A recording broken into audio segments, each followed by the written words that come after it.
In this video, I'm going to teach you how to throw a cylinder on the wheel. The cylinder is great because it's a starting point for so many shapes on a wheel. We're going to start with 1.5 pounds of clay. I'll teach you how to center the clay, how to open it up, and how to do pulls. And let's get going. The thing we need to do is attach to the wheel, okay? So when we have the wheel on, we can operate it here. And notice it's not in the center. So we want to fix that by just tapping it repeatedly and getting it to the middle. Sometimes using 2 hands at once is the best way to go about it. Okay, and you don't even need the wheel, you don't even need to get the pedal going. You just hit it, it'll spin on its own. All right, so that's close enough now. That's in the middle. Now what we'll do is seal the edge. I know you guys are mostly struggling with centering, and then some of you are struggling with opening the clay up, and then others are struggling with pulling the walls up. Well, if we follow each, if we get good at centering, opening it will be much easier. Okay, and if we get good at opening it, then doing the pulls will be much easier. So I'll show you the steps on how to do each one of those things, how to center it, how to open it, how to widen it, how to get it ready to do pulls, and then how to do pulls, okay? All right, so I can get the wheel going to the speed I want and then take my foot off of it, which is really nice. At this point, I'm gonna get my hands covered with water and I'm gonna cone the clay up, okay? So when I'm coning it up, I'm pushing my hands together and the diameter of this cylinder is getting smaller, and so that everything gets smaller, okay? Now I'll dome it down. When I'm doing this, basically I'm taking my top hand and my side hand and I'm putting them together like this so that there's no space between that, okay? So that when I push down, I have a side boundary here and a top boundary. And if I can push those down, keeping my hands steady, then the clay will become centered, okay? In theory, all right? So let's see what practice looks like. Push down here. All right. So we're gonna do that. It's centered, but let me show you that one more time. All right. So again, hands are wet. I'm using this part and this part of my palms at the widest point of the clay, and I'm pushing my hands together. I can overlap my fingers like this, but my fingers are not contacting the clay. Okay. So the distance between my hands as it gets smaller, like I said earlier, diameter of the cylinder gets smaller too. The circumference to follow, they're, you know, in relation with each other. So that's gonna happen and it gets taller. So now I'll push down. I'm using this part, just part of my palm where the palm and the thumb connect right there, that big, thick part, right on top here. And as I push down, this top area is gonna get wider as it flattens out, okay? So then, as I'm pushing down, I'm only gonna be working on like part of the radius here. So I don't need to push on the whole thing anymore. As it gets to a certain point, this is getting wider. My side hand here, which is my right hand, needs to be steady so that as I'm pushing down, it's filling a defined boundary, which is gonna create the radius of this chunk of clay. And if my hand is moving, it won't be a consistent radius, which means it won't be centered. But if my hand is steady, as I push down here with my left hand, it will center the clay. And I slowly take my hands off and you can see the clay is perfectly centered. Okay, so what happens if you dome it down the second time and it's not centered? Well, what you want to do here is you want to push up against the clay here with your hand so that it has a defined boundary. It will make this grow taller and it might wobble still a little bit, but it'll be less wobbly. Then you take your top hand and you push back down towards the wheel head until it presses it out enough to mimic that last movement of your doming down. And then now you've filled both boundaries. You filled this boundary here and you filled the top one, and now it should be centered. Okay? If your hands are moving at all, then you're not going to be able to center the clay. You have to steady your hands. This is the one that you mostly need to steady, and this one is the one that you're going to be kind of pushing down with. And there's just a point where you just kind of like, you kind of are just like balancing, like two scales balancing out. Okay. So now at this point, we're going to open it up, and to do that, we'll just use the tip of your thumb. It's kind of like you're giving the thumbs down, but I'm going to also use my right hand here to direct and control my thumb. Notice how my forearms are resting on the splash pan. If you're in a seated position, you can either rest them on the splash pan or probably more likely on your thighs. So I'll find the middle point here and I'll push downward. And since we're throwing a cylinder, I don't want it to be angled. I just mostly want to go straight down. I'm going to leave about 1/4 of an inch at the base.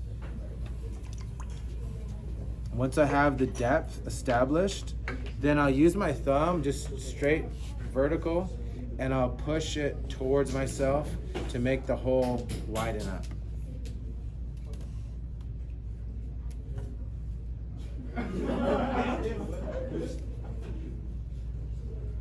And so now we've got it wide enough that I can get these 4 fingers in there. These 4 fingers are crucial because I'm going to be using my middle finger to do the pulling. Since I can't detach these other 3, they're going to be just right there during the process. But before I do a pull, I need to prepare it by making a groove. So if you guys see this piece of bisqueware, there's a groove right here. So I'm going to get my fingers in here. I'm going to drag my fingers across the floor. Actually, I've already done that with my thumb, but I'm going to tuck my finger this way and make a groove right here. This groove is going to be, like I said, very important for doing my pulls. So now my hand goes inside, and resting it on the floor there, I'm going to curl my fingers back towards myself, and now I have a groove on the inside. Just double check to make sure that your floor is still flat. Okay. Now, I like to collar the top in a little bit. And when you're collaring in, basically what you're doing is you're just kind of like wrapping your hands around the clay, and you're making that shape of your hands smaller. Okay, so now I have it ready. It kind of looks like a volcano with an opening. Now I can start doing pulls. When you're doing a pull, you're gonna take your left hand, you're gonna place it inside. Notice when I'm doing this that I'm not out here with like chicken wing arms. I've got like T-Rex arms. So my elbows are tucked into my torso here, or they might be resting on the splash pan. In this case, since I'm standing, I'm gonna use these T-Rex arms, and I'm gonna lean on the wheel right here. My fingers are going inside the pot, and my middle fingers are gonna line up, okay? So they're gonna be straight up and down like so, but my middle fingers are lining up with my outside hand resting on the wheel head and my inside hand resting at the floor of the clay.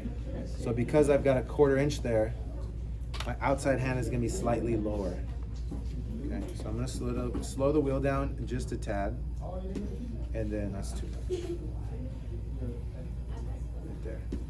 So now I'll put my fingers in position. My thumbs are touching each other so that as I move upward, they'll move together. With my fingers pushing inward, I'm just going to slowly move my hands upward. And the space between my fingers, which is thinner than the clay and the walls, it will cause these walls to get thinner. Okay, so the walls get taller and they get thinner. I'm gonna compress the lip here. I'm gonna finish off my pull. Got a little bit thicker there at the end, wider. Okay, so I'm gonna do, after each pull, I'm gonna compress the lip. It's kind of like making a tiny field goal post and putting it upside down. Do another pull here, hand back inside. And as I'm doing this, I start making a groove. So I put my hand in, I make a new groove. And as I'm doing my pull, I'm moving that groove upward. So you can see as I pause here, you see this little groove that goes all the way around the pot. That's the same as this groove. So at this point, I have moved my fingers up the wall, and my outside finger right here is below the inside one. I've got a groove made by the inside finger and by the outside finger, and the groove is in relation to my fingers, my outside finger below it, my inside finger directly inside of the groove. Okay, so I'm gonna finish that pull right where I left off.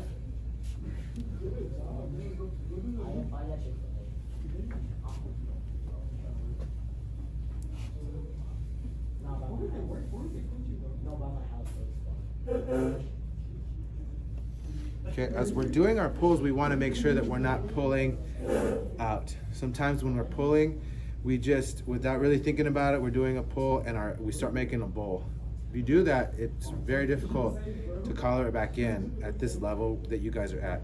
Okay, and it does make it a lot more difficult to keep your walls nice and consistently, evenly thick. All right, so I've done 2 pulls now. Let's compress the lip. Let's do one more pull. My fingers are now gonna point out. I'm gonna make that little groove there. And do one more pull.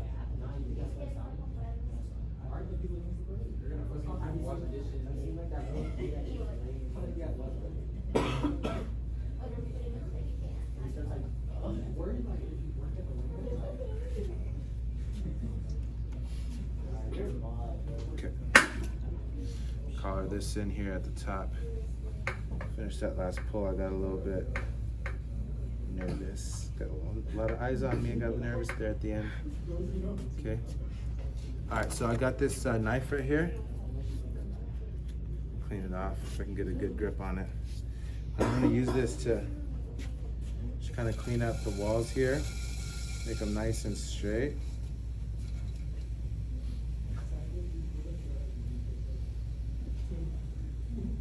Okay. Okay, all right, so I made the tallest cylinder that I can possibly make. That's what you guys are gonna be doing. You need to clean up the base. A little sloppy knife work there. Just gonna clean this up a little bit. So when I cut it off, it's got a nice termination where the side meets the bottom. And then let's wipe the water out of the inside. Okay, and then let's see how we did. Okay, cut that in half. Clean off the wire tool. And got a little thin near the top. But overall, it's not bad. You can see where it just gradually is getting thinner. So needed to be a little bit more aggressive down here and less aggressive up here.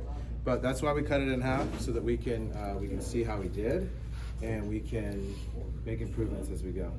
So we're going for mastery. We're not going for, I did a cylinder, now I can turn it and move on.